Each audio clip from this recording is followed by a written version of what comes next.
Namaskaram. Good morning, one and all. I, Dr. Malyada, Associate Professor from School of Humanities and Social Sciences, deem it an honor and privilege to warmly welcome you all for today's GITAM conversations. May I now humbly request Shri Bharat Garu, the Honorable President of GITAM, to kindly come over the dais.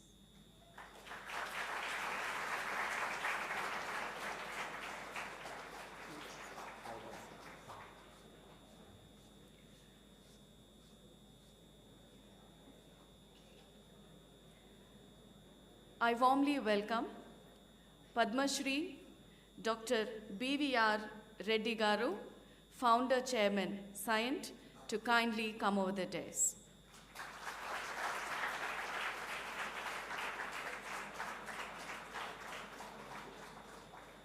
Good morning.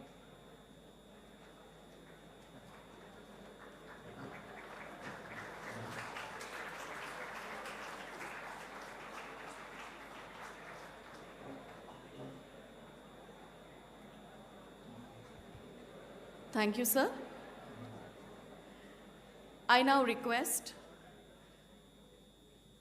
the Honorable Vice Chancellor of GITAM deemed to be University, Professor Dayananda Siddhavatam Garu, to please come on to the dais and make the opening remarks.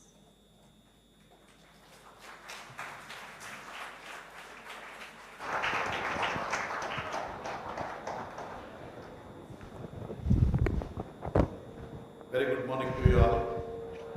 President Shri B.V.R and Founder, Director, Chairman of Infotech and leader named as Cyient, Padma Shri Mohan Reddy Garu, Vice Chancellors, Deans and Chief Innovation Officer Gangadhar Garu, Founder, Vice Chancellor and Board of Vice President of GITAM Society, and my distinguished colleagues, student friends. I am really happy to be part of this very important function. A couple of days ago we had one luminary, and today we are going to have one more luminary. That itself speaks the importance that GITAM gives to bring the leaders who inspired the nation in different fields. The one who came on Science Day was none other than Dr. R.C. Chidambaram, who demonstrated the capability of India to the rest of the world. And today we have with us Padma Shri Mohan Reddy Garu, who showed to the rest of the world that India is capable of making a mark in global IT industry. The main thing that we all should learn, especially youngsters, is that the person who brought up in a rural village has gone up to get laurels to the nation and won the prestigious recognitions both from India and abroad. To benefit Dr. Mohan Reddy Garu, I just wish to give few important milestones of GITAM University, as I feel that it is my responsibility to inform to you what we have been doing, what we have plans to do. Sir, this is the wonderful institute started way back in 1980 by distinguished statesman, philanthropist, parliamentarian, Dr. M.V.V.S. Murthy. In this 42 years of journey, GITAM made a number of distinctions and crossed a number of milestones.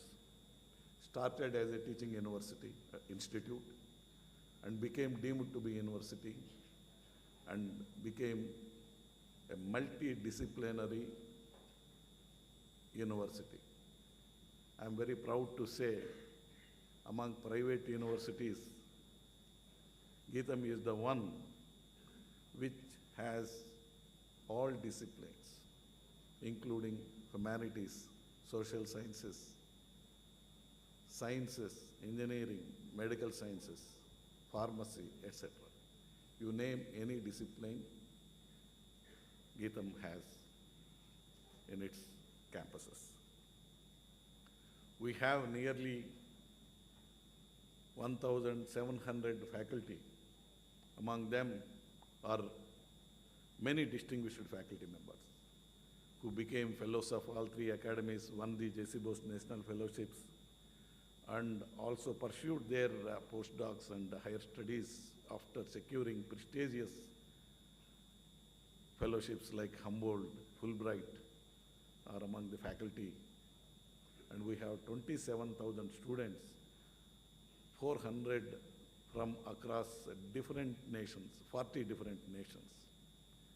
In a way, GITAM is multicultural, multilingual, multidisciplinary university. It brings people from all corners of the world and places them under one umbrella with a mission of imparting quality education with Gandhian values. That is the objective of the institute. Even in our courses, we have created university core, and whosoever enrolls as graduate for any graduate program in GITAM, they need to study Gandhian values, freedom movement, ethics, communications. This is compulsory. So, as Sarvepalli Radhakrishnan said, in Russian parliament, he rightly said, aiming at the superpowers,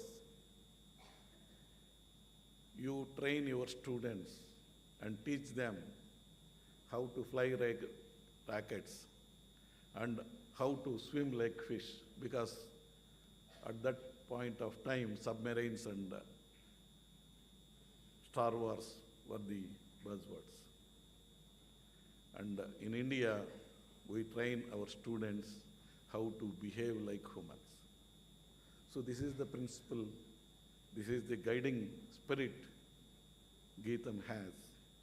And that is why we have started a technical institute along with an exclusive department pursuing intense teaching and research activities on Gandhian studies.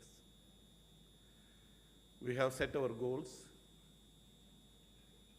to reach to global heights. We are not satisfied with what we have achieved. And recently, we were given a grade of A++ by National Accreditation and Assessment Agency.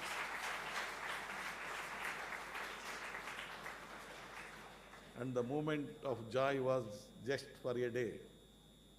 Again, our faculty and students are striving hard on a new set goals. We want to be among Global 100 by 2040. To be able to do that, we need to transform from a good teaching university to a good research university. GITAM strongly believes that teaching and research go together. They are two sides of the same coin.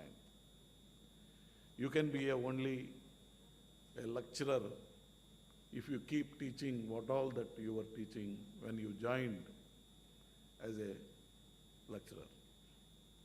And we want all our faculty to become professors.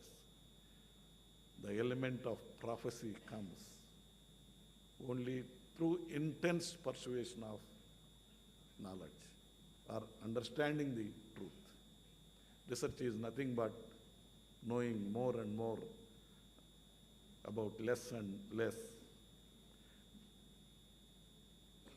and unraveling the secrets of the nature. Having said that, if you want to pursue research with a deep passion, you need to create an institution wherein scientists and students are pursuing research without actually getting disturbed from the external pressures. In a university, in a conventional university, most of the times, researchers need to run pillar to post to enable their purchases, to get their instrument, to clear their bills, to submit the utilization certificates, to get right time the statements of expenditure. Even in best universities in India, like University of Hyderabad, that is even today a major challenge. We have created an institution called Multidisciplinary Unit of Research on Translational Initiatives, which is insulated from these routine disturbances. And once students and faculty enter into this unit, which is acronymed as MURTI, they need to think only on the scientific question they are asking. They are insulated from external disturbances. Whatever they want, we want to keep everything available to them so that they need not have to worry about the routine administrative activity. So Murtis we have established this year in Visakhapatnam, and we have invested 45 crores in this year alone to acquire this sophisticated instrument facility.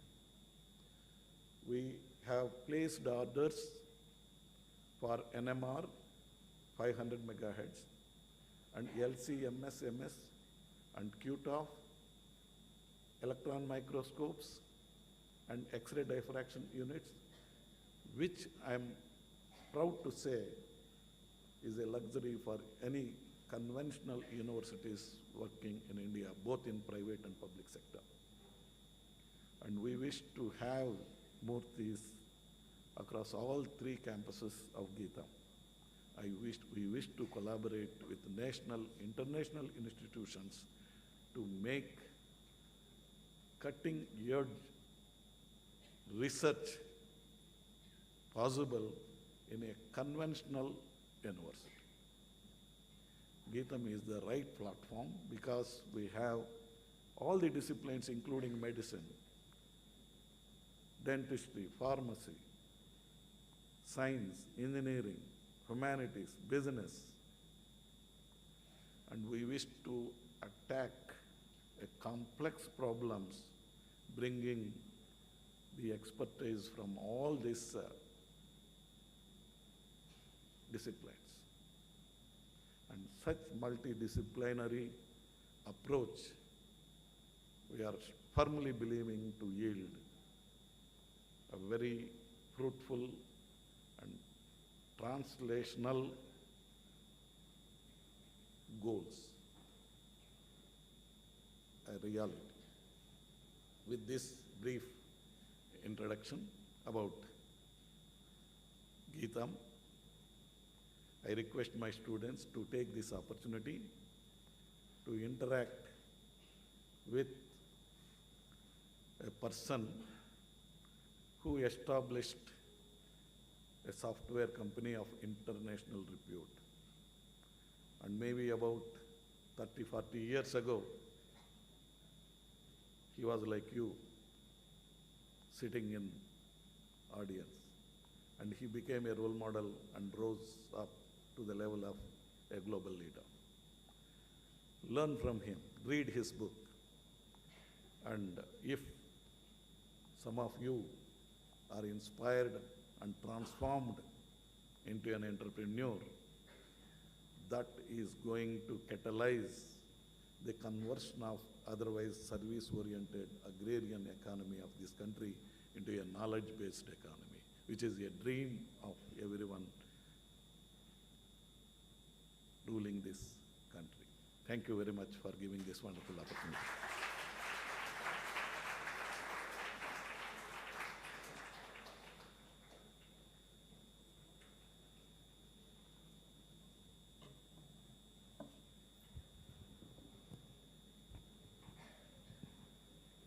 Thank you, sir.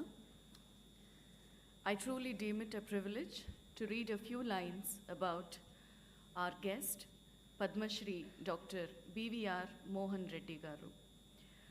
Dr. B.V.R. Mohan Reddy is a visionary who firmly placed India on the global engineering, research, and development services map by establishing Cyient, formerly known as the Infotech Enterprises, in the year 1991.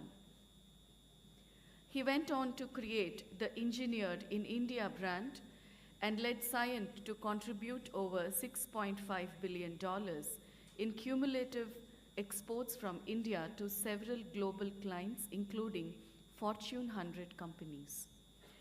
Dr. Reddy served as the chairman of NASSCOM, which is the National Association of Software and Service Companies, during 2015 to 16. He served as the chairman of CII, Southern Region, from 2008 to 9, and currently the chairman of CII Education Council. Dr. Reddy is also the founding director of T-Hub, the largest startup incubation center in the country. He is the co-chair for the B20 Task Force on Work of Future, Skilling and Mobility, presently engaging with over 150 global experts to make recommendations to the G20 Secretarial in the next few months. Dr. Reddy took up several leadership positions to promote higher education in the country. He is currently the chairman of the Board of Governors of IIT Hyderabad and IIT Roorkee, is a member of the Leadership Advisory Board at the University of Michigan College of Engineering, USA, and a member of the Court of Governors of Administrative Staff College of India. Dr. Reddy received India's fourth highest civilian award, the Padma Shri, in 2017 for his contribution to trade and industry. He is the recipient of the Distinguished Leadership Award of the American Society of Mechanical Engineers, CIE Division. He was conferred Lifetime Achievement Awards from Outlook Business, Hyderabad Management Association, Hyderabad Software Enterprises Association, and the Center for Organization Development, recognizing his industry leadership, corporate excellence, and institution building. He is the recipient of Distinguished Alumnus Award from IIT Kanpur and is a Fellow of the Institution of Engineers. Dr. Reddy holds postgraduate degrees from IIT Kanpur and University of Michigan, USA. He is the recipient of the honorary doctorates from JNTU Hyderabad, JNTU Kakinada, Andhra University, KL University, Yogi Vemana University, and Veltech University.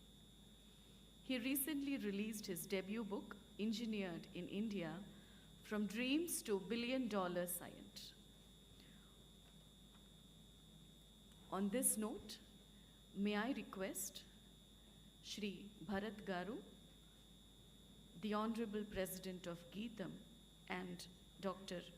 Dayananda Siddhavatam Garu, the Vice Chancellor of GITAM deemed to be University, to kindly felicitate Padma Shri Dr. B.V.R. Mohan Reddy Garu.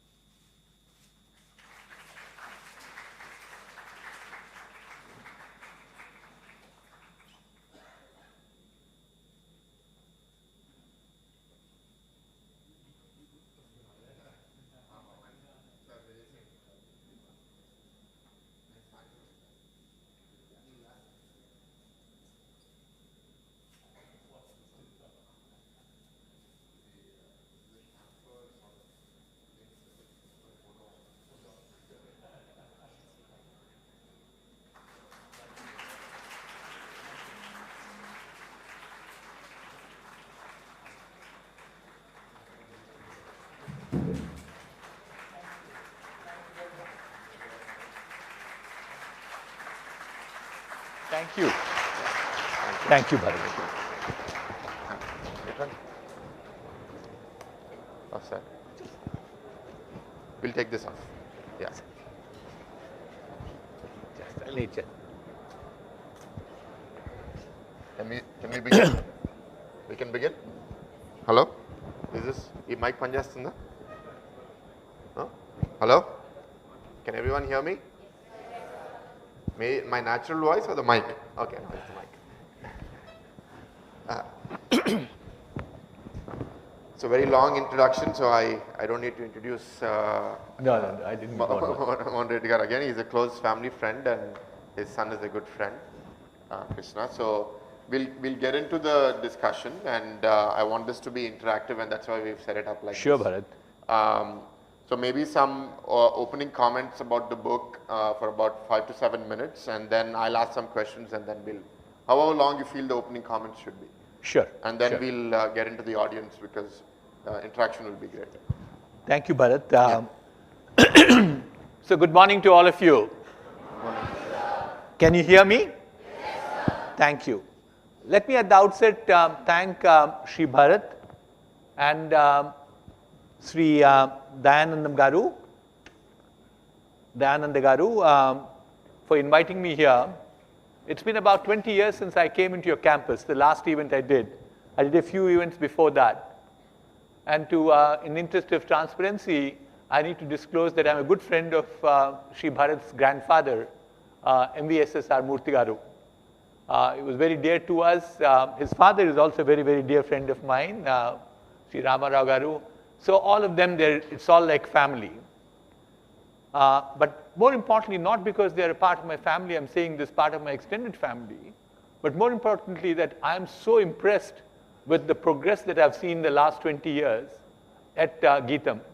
Not only what I saw this morning in terms of physical infrastructure, but more importantly, the progress this university has done over a period of time in terms of graduating some of the best youngsters and give them to the industry, to research, to the public administration too. So therefore, you are very fortunate to be in a university which probably is certainly making great strides. And Sri Dayanandam Garu, Professor Dayanandam Garu told us all about what his aim is. He said, AAA plus came to them, rejoiced only for one day. Thereafter, they started striving towards attaining the next level. That's what I think the leadership is all about. We should always strive towards driving ourselves to excellence. I keep saying, whom do you compare yourself? I don't compare myself with my neighbor. I compare myself with me. I compare myself and continuously keep saying what I achieved yesterday should be inferior to what I achieved today. I should progress myself further and further. The young lady was very kind enough to introduce me all about what I did so far. But one thing she did not say that, I take a lot of pride in telling people I am an entrepreneur. And I'll extend it further. I'm an evangelist of entrepreneurship. So let me ask this question to all of you. Who is an entrepreneur? Raise of hands. We'll call Raise you. your hand. Who or Be what is brave. entrepreneur? Yeah, stand up. Stand up. Use your voice, natural voice. Go ahead. Yell at me. Who solves the problem, what they see and generate revenue from it is an entrepreneur. Very good. You're almost there. Who sees an opportunity and generates revenue out of it. Solves the problem. Solves the problem. Correct. Very good. Anything further? Anybody has a different take or a more More than, you enlarge it. He's right, but you can enlarge it further. There are a couple of more elements which we think are important. Yeah, go ahead. Sir, I feel the person who creates value in the society through his business. Sure, through his business. Very good. I think we are getting few elements. Let me complete it by saying there are two other elements that I feel important. One is an entrepreneur takes risks and an entrepreneur creates economic benefit for himself to the society. So therefore, there are three elements to me which are very important. He sees a problem, he solves it, for the benefit of the society and so on and so forth. The second thing is that he or she takes risks. And a third one is that he sees an economic benefit coming out of it. These are three elements that they do. And a lot of people hesitate to say the last one, economic benefit. And I unashamedly tell people, no, that is a part of an objective of an entrepreneur. Because the economic benefit that they create not necessarily just goes to them. Here is my story. I started this company with 20 lakhs of my money in 1991. There are two other friends of mine who gave me $10,000 checks each. Both of them were non-resident Indians. That point of time, rupee to dollar was 25. That's 2.5 lakhs each. So the investment that was done in this company was 25 lakhs. We built the company brick by brick. It's a publicly traded company, so I can't hide out matters. What is the company today valued at? 11,000 crores. So entrepreneurs, but that money does not belong to me alone. I shared wealth with the wealth creators. There are lots of investors who made money out of us. More importantly, several of our own employees made money out of it. People come and tell me that, Mr. Reddy, my son is going abroad because I work in Cyient. They invite me for the housewarming ceremony and tell me that please come because this is house I built by just working for Cyient. So therefore, entrepreneurs create wealth, also share wealth. But not many people recognize that entrepreneurs also participate in nation building. Because if you look at what have we done in terms of nation building, one of the things which is a key challenge for this nation today is employment. All of you are graduating, but it's the onus on the industry, onus on many other stakeholders to make sure you are gainfully employed or you become an employer. We'll come to that in a minute. What did we do? We created 18,000 high-paying jobs across the world. We work in about 14 different countries. And the second one is that I don't know how many people follow the story of Sri Lanka right now. People know what's happening in Sri Lanka? How many of? Hands up. Good. It's in the brink of an economic disaster. But except for a few people in the front rows, Bharat probably is somewhere in the, Sri Bharat is somewhere in the twilight zone. But in 1991, Bharat, India was exactly in the same situation what Sri Lanka is today. I was 2 years old then. 2 years old, right, exactly. I said the twilight zone.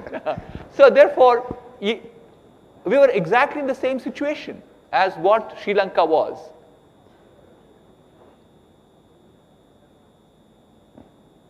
You know why am I pausing? If you people want to speak, please stand up and speak. If you want to share a good story with all of us. Don't share it just with your neighbor. So therefore, back to Sri Lanka. So therefore, if you want a story, please put up your hand. I'm serious about it. I'll give you an opportunity to speak. Just don't save that story only to your friend. We're also your friends. I'm normally on stage to be the disciplinarian, so I'm glad that my No. co-stage member is also. Discipline is something which is very important, Bharat. Discipline brings leadership out of people. If you don't become disciplined, then it's anarchy all around. That's what will happen. We'll leave that for a minute. You're all good guys and girls. So let's move on. So today, what's happening in Sri Lanka? A brink of a disaster, unable to pay their foreign exchange debt. What was happening in India in 1991? Precisely the same. What were we doing at that point of time is sheepishly, the then Prime Minister of India, Mr. P.V. Narasimha Rao, and his Finance Minister, Mr. Manmohan Singh, were smuggling gold to Bank of London to pay for the debt we had. What's the situation today? We have $550 billion of net foreign exchange in this country. Who made this happen? Policy makers did write the right policies, but it's the entrepreneur who work towards that. Example, my own company earned $6.5 billion of net foreign exchange in the last 30 years. Entrepreneurs participate in nation building. My third angle that I bring about is that you look at the social upliftment. Our belief is that we were also, society was responsible for making what we are. I went to an engineering college at a point of time when it was 500 rupees for the tuition fees. The teachers were still paid. They didn't go starving. Who paid for the teacher's fees or teacher's salary? Who paid for it? The society paid for it. Every taxpayer paid to the government, government paid to the faculty. So which means I have the onus and responsibility to pay back to the society, so we involve ourselves. And of course, in the recent past, we have a CSR Act, etc., much before that. But to give you one data point, nothing more than that, we have 30 government schools under our management. We touch the hearts of 20,000 children every year. When we adopted these schools, the girl child population used to be between 14 to 15%. What is it today? Our intervention brought in girl child population to 57% in schools. I keep saying, no society, no family, no nation, no political party will survive and thrive and become successful unless they have equal participation of women. And that's the objective with which we moved this particular initiative.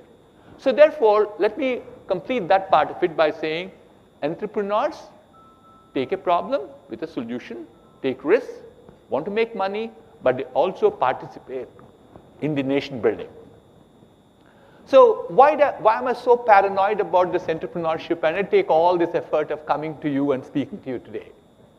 To me, entrepreneurship is extremely critical for this nation today. We need more amount of job givers as opposed to job seekers. Why is that? Do you know something called the demographic dividend? How many of you have heard Demographic dividend? The phrase demographic dividend? Anyone? Yeah. Go ahead, why don't you tell us what it is? The hand went up. Young man, Give please. him a mic. Either otherwise, yell at me. Stand up. Ashish, it's coming.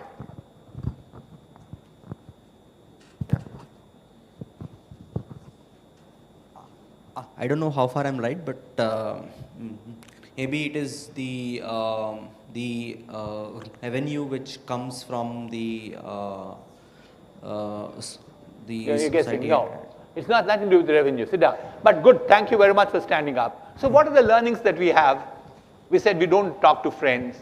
Be brave, stand up. Even if you have a wrong answer, just say that. You learn from it, right? So therefore, what's your name? Ashish. Good, let's give a round of applause to Ashish. So what is demographic dividend? Demographic dividend is if a nation has more than 50% of their population in the age group of 15 to 65, that nation is enjoying demographic dividend. A nation has more than 51% of population between 15 and 65. What does that mean in simple terms? It means more people are working rather than the non-working population in the nation. Between the up to 15 years, beyond 65 years, people are unproductive. Children, old people. But as a result of that, what we see is nations have enormous amount of productivity with them. And when these nations have this demographic dividend, they have definitely done extremely well. 3 examples, South Korea, Japan, and now China. China is just moving out of that window, but you saw the growth of China largely driven by the demographic dividend. What's the situation with India right now? India has 62.5% of our population is between the 15 to 65. And we see for another 30 years, it will still be above the 51%. It will peak out to about 67, it will start dropping back and go back to about 51 or so. So we are a nation which has got young population. Our median age is 28 years right now. What does that mean to all of us? Great, we're a productive nation. But here's the cliche that goes along with it. And what is it? Right now, because of the young population, we put 1 million people every month into streets of India seeking jobs. Or we put 10 million people every year. Or we have 100 million people seeking jobs in the next 10 years. Net new jobs that are to be created. And there's enough evidence in the world right now that only 40% of net new jobs in any nation, whether developed, developing, are created by large companies. Who creates large existing companies?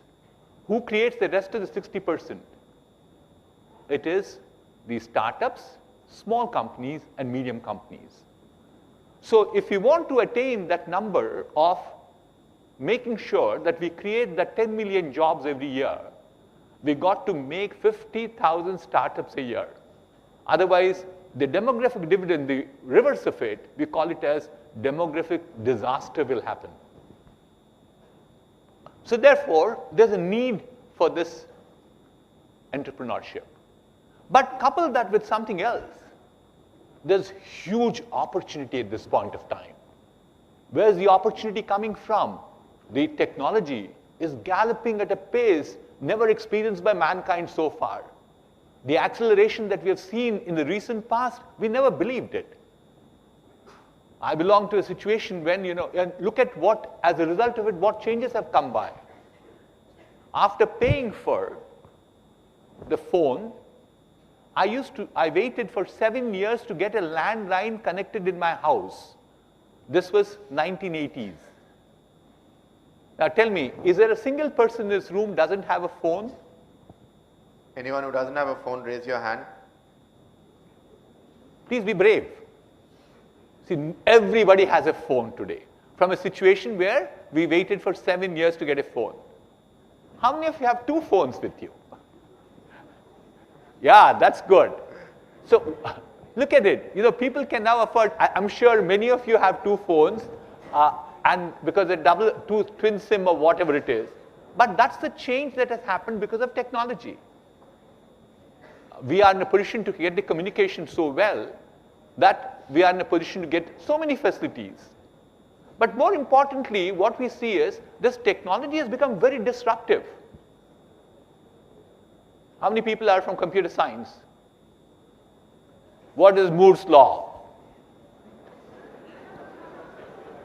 Please, stand up. One Quickly, I have pressure in terms of time. What is Moore's law? See, Ashish was brave enough to give a wrong answer too, but please stand up. You'll learn. How many of you they said they have heard about it, right? No, not even heard about it. So many hands went up. Computer science, you don't know. Gordon Moore. So who's defining the law for us? Please, go ahead. Great. The number of transistors that can be included in a circuit can be covered within 1.5 years. Very good. What is your name?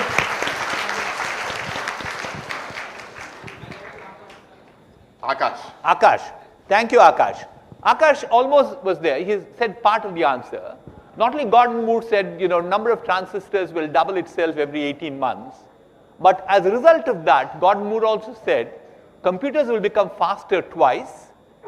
Computers will become half the price. Computer will become half the size. Double the speed, half the price, half the size. That's what Gordon Moore predicted. Akash, do you remember when did Gordon Moore predict this?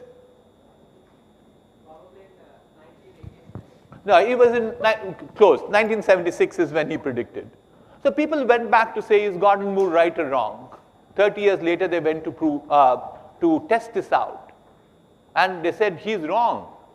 Because it is not taking 18 months. It's taking shorter than that. That's the pace which it's progressing. And you look at even the networking that's happening, the communication. We thought, all of you had phones. So today now, if you look at the whole world population, there are 5 billion phones that are there with people out of the 7 billion people. My next question, what is Metcalfe's law? People who are reading communication, what's Metcalfe's law? What did John Metcalfe say about power of networks? John Metcalfe said that the power of a network is a square of number of nodes on it. So if Shri Bharat and I talk to each other, the power is just 2 to the power of 2. We make this a group larger, like 10 people, it becomes 10 to the power of 10. The knowledge is being shared by 10 people. Now we are all 5 billion people on the same network. It becomes 5 billion to the power of 5 billion. Stop for a minute. It's not that alone.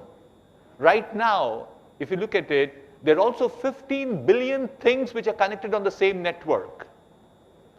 And they're all talking. I'm silently sitting. My emails are being downloaded. My machine is talking to the server. My machine has an app built into it that it can quietly send replies to people based on what the content is. So it's also using the same network. It's active currently. If, there's so many new things that are happening, so therefore the power of network is become humongous. And a third thing that we are seeing is that if you look at sensors used to be ugly looking large devices. How many sensors did God give us? Very good. Thank you. I'm going to clap for all of you. All said that right away. But those 5 sensors, trust me, the computers can do the same like you or me. In some instances, what we find is that they're doing better than what we can do. I don't know, not many people, but maybe the few people in the front row, even leaving Shri Bharat out for this, is that we go for a regular checkups. There's x-rays that people take.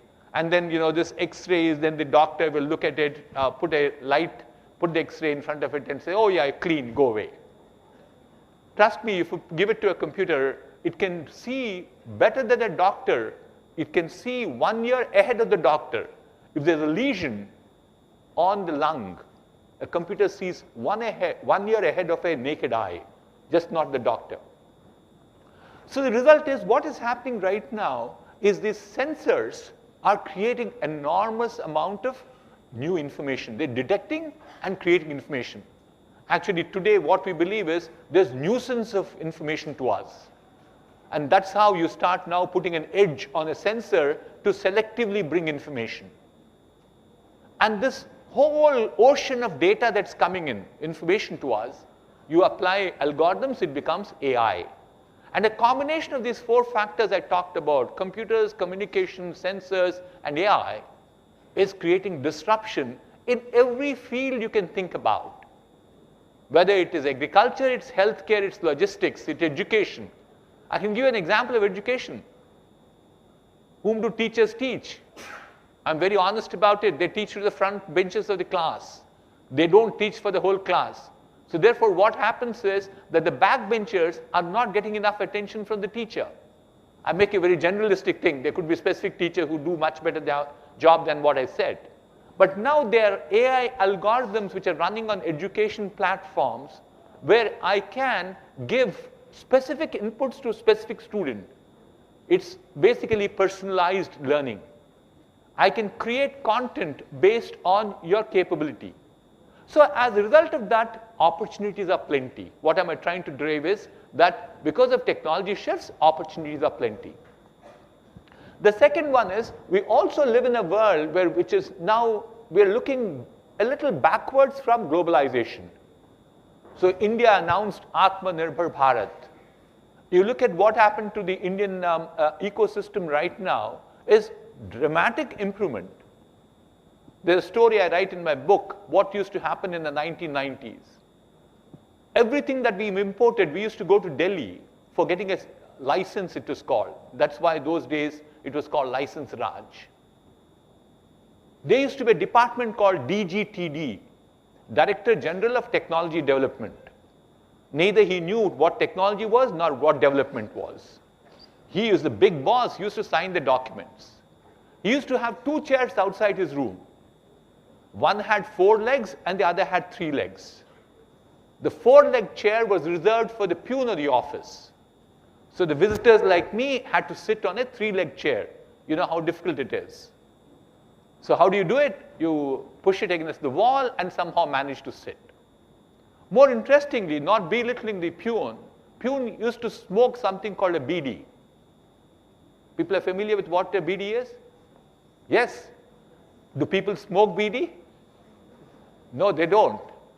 BD is nothing but tendu leaf rolled up, and they smoke it. If you see cigarette smoking, cigarette is tobacco, whereas this is betel nut, betel leaf. They're completely different from each other.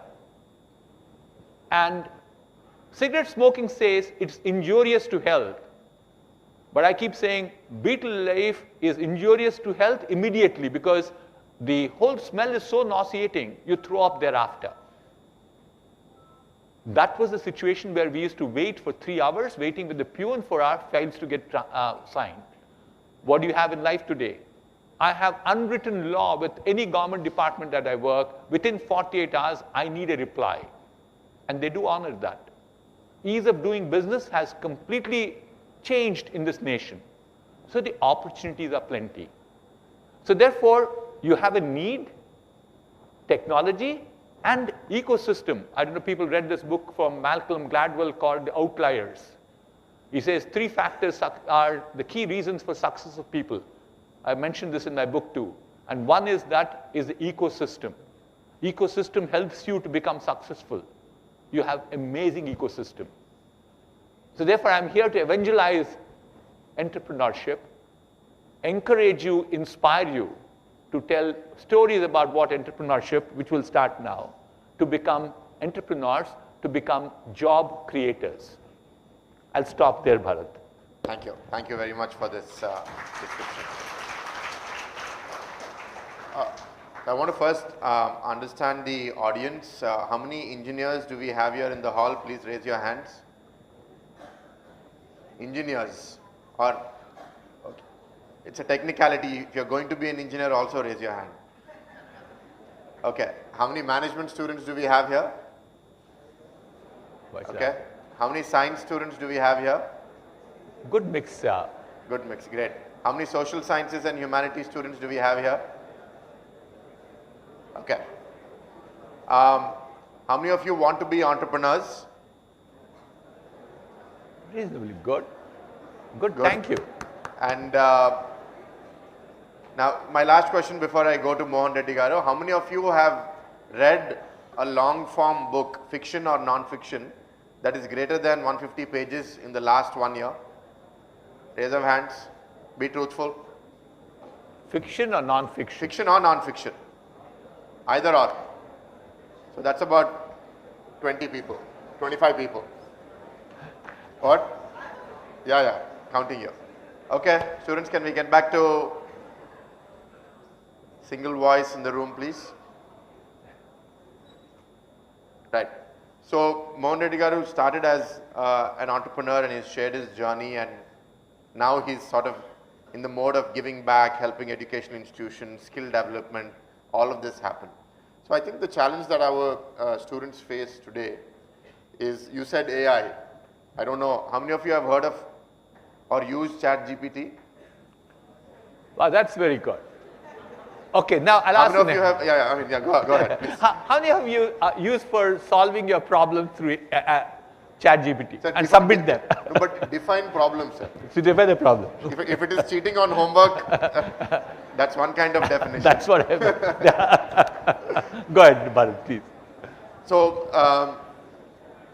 so they are now getting exposed to that kind of technology, and my big concern as an educator is, when the students sitting in front of me don't value learning as much as they do to get marks or clear a test, they are not prepared for the world ahead. And today, because IT companies, the services companies are recruiting in hundreds, this problem is being masked temporarily. With the advent of technologies like ChatGPT, the role of the beginner level coder is going to go away. Yes. So if we have today about 1,000 students here, we're graduating about 8,000 students every year. we're getting about 6,000 of them jobs, many of which are in the technology sector. Sure. What happens to all of these students when the company says that I don't need you anymore, I have GitHub or ChatGPT that will do your work for me, and I only need original thinkers, and I want people who will take ethical decision making as my future employees. What happens to all these students? So we faced this problem in the past too, Bharat. What we have seen, good question that you raised and very relevant to our young friends here, is that if you look at my generation especially, even Bharat is at least 2 generations behind me, is that we believe that 1 degree was good enough. 1 degree was taking you through lifetime. What now, since we are talking about ChatGPT, teaches us is not good enough at all. So we need to be on a continuous learning mode. Only then we will become relevant. That's number 1. Number 2 is, if you look at who created ChatGPT, is we create the ChatGPT. It requires people. Automation is coming in all right, but automation is created by us. So as automation comes in, what happens is there are higher skilled jobs that will be there, that will open up. So people who will reskill themselves, who will upskill themselves, are the people who will survive. I have a very interesting picture with me. This was taken in 1907 from a vantage point in New York on 5th Avenue. And if you take that picture, it has all horse-drawn buggies. There was only 1 car in 1 corner, the first car. 10 years later, they precisely took the same picture of 5th Avenue from the same point. It was all cars except for a few horse-drawn buggies. I keep saying, we didn't kill those horses. We didn't starve the horsemen. Horsemen looked at new avenues. They learned new skills. So therefore, the key messaging for what Shri Bharat asked me just now is that knowledge becomes extremely important, and knowledge is not static anymore. It's very dynamic. So you need to continuously learn to keep yourself abreast. The saying goes that if you run fast, you run the fastest, you're still where you are. You have to run at twice the speed to become different from others. So therefore, what we should do is learning, please don't think that you should stop. ChatGPT should not solve your problems. It can help your problems. There can be a number of examples I can give you how it can help you. But don't cheat on knowledge itself to say ChatGPT solves my problem. Continuously learn. But you also have one other luxury of life. What's the luxury of life? You can learn anytime, anywhere. I went to IIT Kanpur in a generation which was 1973. I wanted to learn. I went to the library.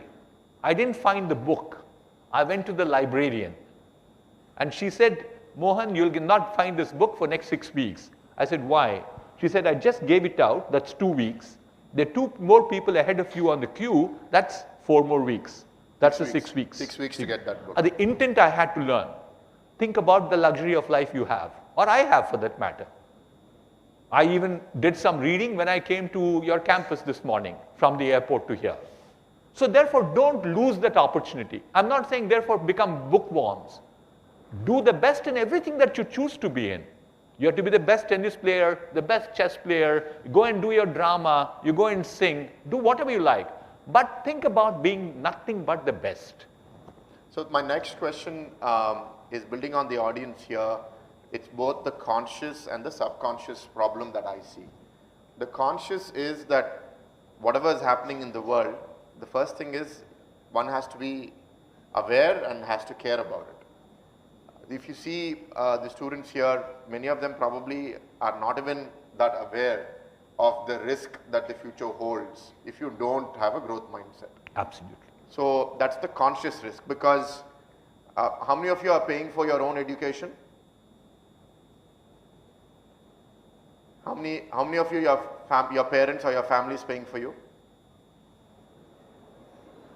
everybody, right? So when I'm not paying the money and I don't have to repay my parents, Exactly. my skin is not in the game. I don't care. So that's the conscious aspect of the students here. The subconscious is that with the advent of technology and now everybody having a phone, including me, I'm addicted to my phone. Correct. I've lost my attention span. I'm about 15 years ahead of them, so I'm not as damaged as they are. So the reason why you see this chatter is that they can't hold their attention. And they have to talk to somebody next to them to keep themselves excited. This causes great concern to me, that they don't have an attention span to listen to an interaction. So this is the subconscious sort of epidemic that's happening in the world. Sure. So how as an educator and as a student, how should they think about this? I mean, how do they face this Are there environment? two parts to it, Bharat, to me? One is that, our engagement level has to increase with them. That's fact of life. And I keep saying that, if you look at the classroom, the age where a teacher used to verbose for 45 minutes to an hour continuously, take a chalk and a backboard, have gone. It's still happening here. Many of our faculty do. I think that certainly is something which we definitely have to help them change. Yeah. I think it probably happens in many other places too, Bharat. But I think the key thing is you got to engage them. We keep calling them, I'm sure you know, the Zen Z team that they are. Your attention span is very low because your friends are already posting something in Instagram right now. Instagram Reel is running, right? Or there's a Twitter post that has gone by. I don't know. Who has more than 10,000 followers in this room? I don't have either. So I think How many have 5,000 followers on a Twitter? So therefore, I'm sure every one of you will get there. You don't have some. But you're very worried about what other people are saying. That's important. But I think, this knowledge, when you get to a classroom, does not happen. You can go and see what I said again on a Facebook or someplace. But this time, I think we'll post it somewhere. There could be a YouTube posting that will be done by my team somewhere. But that's not like listening to people. So therefore, it has to be attitudinal change from both sides right now, Bharat. The teachers have to change. The student has to change. Only then that we will see, and I think you somewhere down the line certainly are putting this issue of your skin in the game, you said. We see that as a dramatic shift that happens in the Western world. We saw in this group, 95% of people said, when Shri Bharat asked this question, saying that how many paid for the tuition fee? 95% said their parents paid for it. I'm sure Shri Bharat asked the question, I asked this question in Western world. No more than 10% hands go up. 90% earn their money to pay for it, even if there's a wealthy father or a mother. Because they want them to earn that. But I'm saying this is not bad what you have. I'm only saying that you're blessed people. You're very fortunate people. Somebody's hard work is being spent by you. But the only way I pay back to that hard work of my father, my mother, all that money they give, is that I put equally good amount of effort. No, absolutely. So I think, like you said, so the culture over there is you have to leave home and you have to. Absolutely. So I think the familial bonds and that really, really matter. And I think the next thing that I'm seeing is we are in that fusion where we're confused who we are, particularly in urban areas. And we're seeing a more nuclear familial environment where the absence of grandparents or mentors at home and both working parents means that students are somehow exported to schools and colleges as they are not my problem anymore, they're yours. Yeah. So That's yet another dimension. And then what happens is that because of that lack of strong sort of mental resilience and mental support at home, often it becomes nobody's baby, right? Because the institution says it's the parent's responsibility, parent says it's the institutional responsibility. And as you had mentioned, the Chief Justice says that we need more empathy. So I think this is a serious concern, and that's what we discuss as leaders. How do we deal with this environment where I am seriously concerned about, and this is a question that I want to ask you because you went as a student, right? When you went, was there ragging in your college? Yes, it was there, Bharat. Fairly serious ragging at times. Right. And certainly, I think, over a period of time, consciousness grew. This was a very silly avocation to people. That's what I used to think. Sadistic in pleasure. Very wrong thing to do is to put a new entrant to a college. They say, this is the way in which we make them comfortable in the new environment. But to me, that's the way in which you make people uncomfortable with the environment. So to me, ragging is something which I feel is something which is no to me. So, Yeah. So that has, now gone away. But what has also I see has gone down is human to human interaction, and the experiences that make one tough are things that I see many of our students not facing. I'm not saying that ragging is that, like you said, ragging has a huge psychological and physical negative impact which we don't encourage in any form. But my concern is, how do you build toughness and resilience in students? And in the era that you grew up, I think it was a lot more people were tougher when they were going through institutions, but I don't see the same in our students today. We can't make the environment different from them. The wisdom has to come and dawn on them. They're a lot more easier for you, right? I gave you this example of knowledge itself. Library did not have enough books, whereas you can use your smartphone and I can ask you a question, you get me an answer in a few seconds thereafter. So therefore, you have a luxuries of life. So the way in which it has to come back to you, and that's what I write in my book too, is my ability to build a company of this nature came to me primarily because it's an inbuilt urge in me to say, I have to be the best. And that doesn't require anybody's coaching. And who gets benefited out of it at the end is you and you alone. You then will help the society. That's secondary to me. Primary is you get benefited. So therefore, an attitudinal change in you will bring about enormous amount of change, enormous amount of benefit for you alone. I actually have an interesting story to tell you, if you just give me 2 minutes, Bharat, is that in class 7, when my mark sheet came, my marks were so poor that I did not even have a courage to show it to my mother. I hid my mark sheet.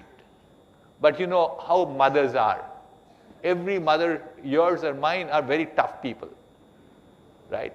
So it didn't take much time for her to discover that there was something hiding somewhere. And she found the mark sheet. She was ferocious, absolutely nothing short of that.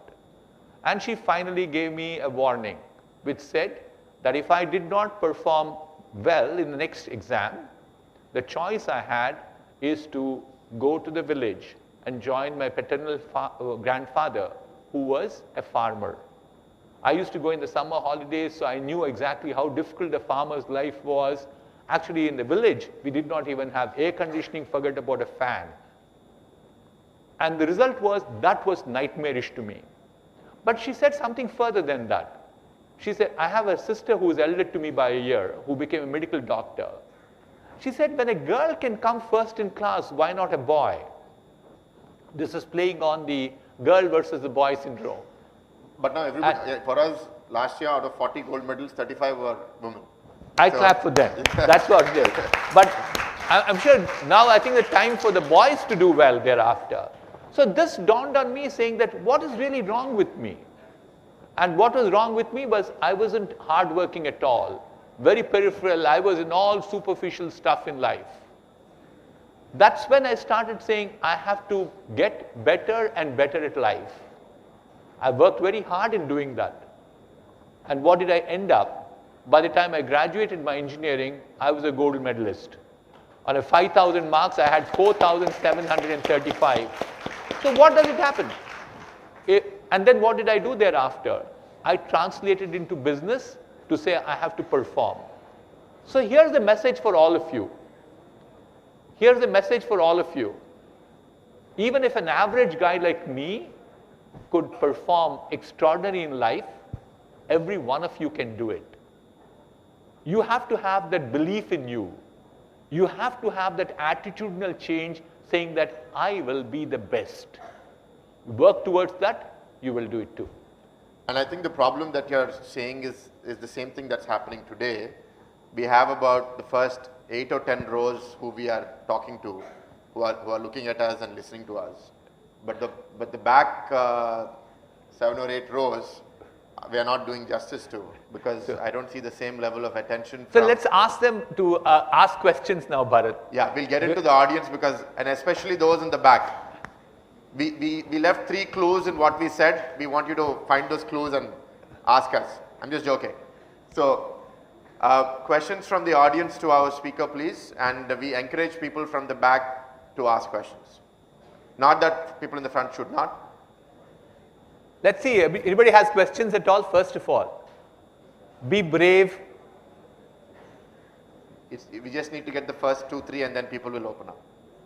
Who is the first brave person to ask a question? Yeah? Can we get a mic here, please? Good morning, sir. Good morning. Myself, Rohini. As in our conversation, you just mentioned that we are addicted to our mobile phones a lot. So in one way, it's benefiting for me especially. I'm a bookworm. I used to find meanings for some words. Before I used to use dictionary, but now I'm using Google. So that the benefit I'm getting is I'm getting some synonyms too. But the other thing is I'm so much addicted to my mobile, like for even a minute calculation, I'm an accountant student, management accountant student. Like 2 + 2, I'm using that calculator. That's the main problem. So give me certain tips to use the mobile efficiently. And it's also, eating up my time. Sorry? Eating up my time. Yeah. Sure. So a couple of rules that I have is that I have hands off from the mobile for a couple of hours every day. So you can put that saying that I won't touch, I don't reply calls, I don't attend to emails, I have to do something else, which could be spend time with a friend, talking to them, the family, or I can read a book myself, the hard-bound books that I have with me. I can do that. So therefore, it's a question of having discipline in life. That's what is important. The second one is, as much as you said I'm using calculator, it is a weakness of every human being. The easier way, why do you need to use the brain?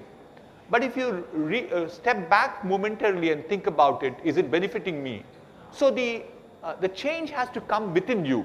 There's nothing that I can do for you. You should think about it, and you're on the right path. I'm so glad that you asked so relevant questions. Thank you very much. But I think thank you. But then the key thing is, you have to you should say, I resolve myself. 5 hours a day, no cell phone. I don't touch it. I do rest of the stuff. I can decide when the 5 hours is. It's up to you. I don't want to use the calculators. I want to learn because I have to get the knowledge in my brain. Then I can produce better calculators thereafter. Thank you, sir. Thank you. We'll take the next question. I'm still watching you all in the back, so people are trying to walk out because they're afraid I'll call on them for asking a question. Go ahead. Sir, my name is Pranav. So I want to ask 2 questions, sir. First question is, as an IT service company, what are major changes that will happen in the next decade? And second question is, recently ChatGPT said it wants to have emotions. So what's your opinion on future AI? Sure. As far as the IT companies are concerned for next 10 years, I think they'll prosper. I take away that I from the IT because it's not information technology any longer. We're all in the technology sphere. Why was it called information technology? Is we gathered a lot of information for corporates to provide tools for decision making. So therefore, I gathered all the information on invoices that were made. Can we get silence from the others? I gathered information about all my employees. That's my HR system. Whereas now it's not any longer true. We are in a position to get information instantaneously in real time. It's all technology, not necessarily information. You can't, therefore, the technology play will become much, much stronger in the next decade. for the technology companies to prosper. To the extent that about a year back, people from technology industry like me started saying this decade will be tech aid, technology decade, including the Prime Minister used that word in the August 15th Independence Day. But now, I think in the last 6 months, we also start realizing it's not tech aid, it will be a decade for AI. AI is making such strong strides at this point of time. So therefore, I think it is going to be an age where technology will drive us. People will sit behind, will lose the game. People who will participate will win the game. Now coming to AI and emotions, yes, there are some very serious issues with them. There are serious issues in governance itself. Take example, in an automated car, it's all running on AI at this point of time. There's a child and an old woman running across the street to take to the left or to the right. Do you go towards the old woman or to the child? The AI does not decide that as of now, cannot decipher that. The emotion is not there. I think the future of the child is far higher. So therefore, I might decide saying that, I'll veer towards the older lady. Then I might say, no, the child might recover faster. So I might even hit the lady if I don't have a choice. So it's a very difficult decision. There are so many governance issues that are coming in. We need to address them. Thank you.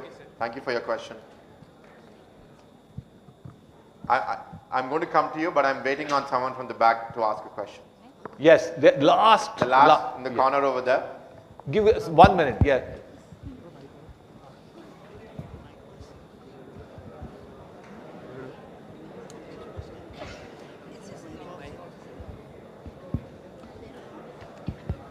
Hello sir, this is Shanmukh. Hi Shanmukh. So I have a question for you sir, Reddy sir. So you are a huge influential person and I know you are like a big entrepreneur and I am someone who want to be an entrepreneur. So what are the little steps or the leap of faith that you took and what was your thought process on like taking that step? Because people find it hard to step out of their comfort zone, invest in something or start their company on their own. But what was your thought process starting one and leading it? Sure. So, sorry, what's the name you said? Shanmukh. Shanmukh, thank you very much for asking that question. One thing that I always keep asking is, what question I have for every one of you, is you have to ask this question to yourself saying that what is the purpose of my life? Why am I here in this world? There are so many people around us, right? So you ask this question saying that why am I here? So you can come back with an answer that I want to become a good researcher. I want to become a good pianist. I want to become a vocal person. I want to become a movie actor. Choose whatever you want. But you want to do the best out of it. And one of the options I did not say so far is that you can also become an entrepreneur. The thought came to me very early. 1974 is when I graduated out of IIT Kanpur. That's when I wanted to become an entrepreneur. The thought came to me, the purpose of life. I said I want to create wealth. I want to create jobs. I want to help society. But I waited for a long time before I started one. The reason for I didn't have finances. I thought I did not have experience. There were not opportunities in 1970s. But the key to it, the first and the foremost, is you have to have a passion for it. Because entrepreneurship is not an easy journey. You just say, I want to become an entrepreneur and sleep thereafter, nothing happens, I assure you that. But if you have, because it is I keep calling it as, it's a roller coaster ride. Every day you go up and down and up and down. You have to have that persistence in terms of a passion to make sure you can perform at the same pace irrespective of how the outcomes are. So therefore, the first and the foremost, if you want to become an entrepreneur, you have to have a passion to say, I want to become an entrepreneur. That's first. The second is that you should identify a problem that's there anywhere around, anywhere in the world. It can be very local. It can be a problem that's there right now in GITAM itself. It can be Visakhapatnam, it can be Telangana, it can be anywhere in the world. And provide a unique solution for it. And a unique solution which can certainly stand the test of time. We keep saying distinctively different solution, not for next 2 months, next 6 months, at least for 2 years, 3 years, competition does not come and touch you. A third one is that it has to have an addressable market. If you did a solution for a problem you found in GITAM, can it apply to all the deemed universities in the world? That's a large addressable market. You then find a team for yourself. And finally, you need to find funds for yourself. So all this will happen when you have a problem, a solution, and a large addressable market. You sell the story to people, the best of people will come and talk to you. The money will come to you from the private equity and venture capitalist. So therefore, but the underlying factor is you need to have passion for becoming an entrepreneur. Thank you, sir. Thanks, Shanmugh. We'll take one more. The person who seems to be taller and his hand is higher than the person in the front. Can we get him the white shirt in the back? Yeah.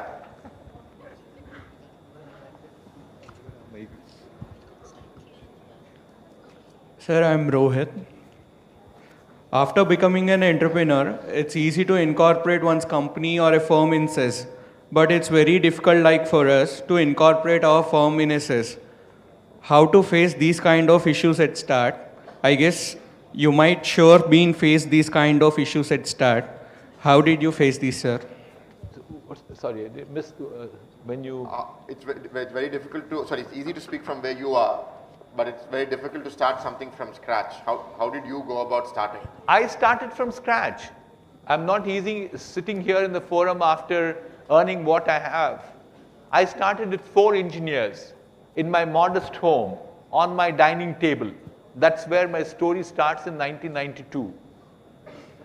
You have to work very hard to get where we are. I can speak for confidence because what I'm talking about right now is the experience I have and the experiments I have done. So life is tough. Life is not easy. Nobody will come and say, what's your name? Sorry. Rohit. Rohit. You say, Rohit, here is the company, please take over, and then you can have life which is happy. No way that can happen. So it is a struggle for every one of us. If you look at leave my story, go back to Infosys. Infosys, 8 partners were there to start with. The struggle was terrible for them. At one stage, they said they'll all give up the company and go and take up jobs. And truly, one of them did that. They were left with only 7 partners. What happened to the 8th partner? He went to a job saying that this won't fly. So therefore, entrepreneurship is not a bed of roses. But people enjoy it. At the end of it, I keep saying, in the roller coaster ride too, you always have ups and downs. But when you finish it, you have a pride and a pleasure. That's what all about entrepreneurship is. When you become successful, you have pride and you have pleasure in enjoying that ride. Thank you, sir. Thank you. We'll take one from this side. Here, I think in the black shirt, are you wearing a black shirt? Can you stand up? I'm pointing at you. Whoever has your hand up, yeah, blue shirt. Can you give him a mic, please? Good afternoon, sir. Good afternoon. Good afternoon, sir. Yeah, I have 2 questions for you. I think it's 3. Okay, it was 2. My first question was, what is your biggest risk in your life? Risk in life? Yeah, what is your biggest risk? Okay. And your second question? And my second question is what, in these 2 options, which one is right? My first option is taking inspiration and motivation of an entrepreneur and becoming success in life. And my second option is taking hustle of hair and taking it as a competition and success in life. Which was a correct option? You're saying one is becoming an entrepreneur, other is what? No. Becoming entrepreneur by seeing an entrepreneur and in motivation and then inspiring him. And second one is also becoming an entrepreneur by taking him as a hustle. By taking? Taking him as a hustle and taking him as a competition of his life. Your competitor is yourself. You're taking competition from yourself. Yeah. Okay, good. So your first question was, what's the biggest risk I took in my life? Is that I checked out, I was in 1991 when I decided to become an entrepreneur. I was 41 years old. I was already a CEO of a company called OMC Computers. It was funded by Tata's. The technology from Dr. Raj Reddy.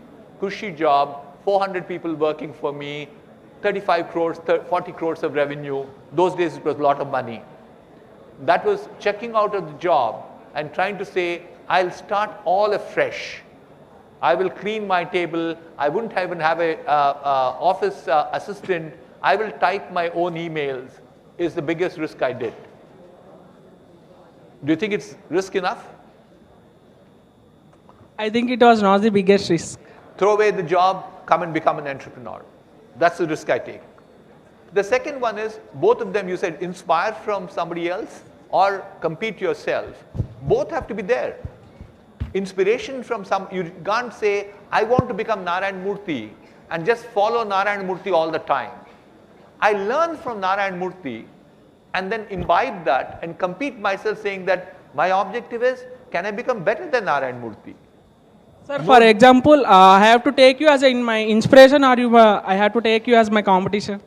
No, why do you take you as don't look at anybody else as your competitor at any point of time in my life.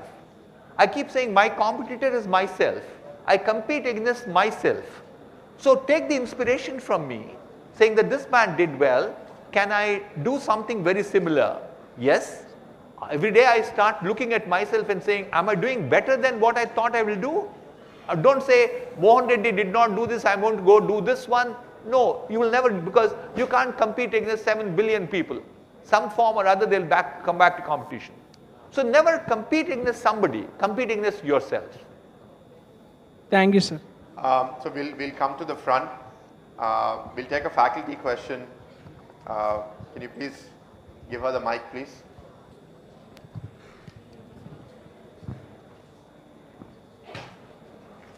This is our second last question. Who wants the last question? Good morning, sir. Whoever the fastest to raise double hands, I'm going to call them. Okay. Okay. Sir, I'm Sirisha. Yeah. I'm sorry to say that the Indian IT Act is very weak. Many IT crimes go under the radar. In fact, couple of researchers from Europe have reached out to us for sourcing data, because sourcing data from India is easier. In what measures can we contribute and strengthen our Indian IT Act is my question. Sure. Thank you very much, Sirisha, for the question. What you said may not be completely valid at this point of time, because I think there's a fairly rapid transformation that's happening. When people like me started the company in 1991, 1992, people used to think even that, there was no law in this country. And I think slowly but steadily they said there's intellectual property, respect has come. But your question now moved towards the data right now. So today my business is in about 18 different countries around the world. So especially the European laws are very draconian in nature. We are right now negotiating with the government in order to make sure that there are proper data protection laws that come into play. And I think it's almost in the final stages as what Mr. Rajiv Chandrasekhar was telling me about a few weeks back. So therefore, I don't think we should get very nervous about it. I think people are very enamored about India because not just the laws not being there, but the humongous amount of data itself that's available. In a 1.4 billion people country, the amount of data that's being generated. So for instance, to validate a medical device, it's much, much easier, faster in India compared to anywhere else in the world because the humongous data is there. Now, I think we should not be very concerned about the data protection laws. You should tell your counterparts in Europe saying that we are getting there. It may not be as, I wouldn't say they're as good, as bad as what they have. The protection is so enormous because the burden comes back on us thereafter to ensure that they are protected, and the burden always comes with a cost. Today, one of the biggest line items on our P&L, I get very, very concerned about it, is cyber security, the amount of money that we are spending on it. So some of these things are necessary, but it should not be stretched to no end. So therefore, don't get worried about it. Thank you. We'll get the student in pink.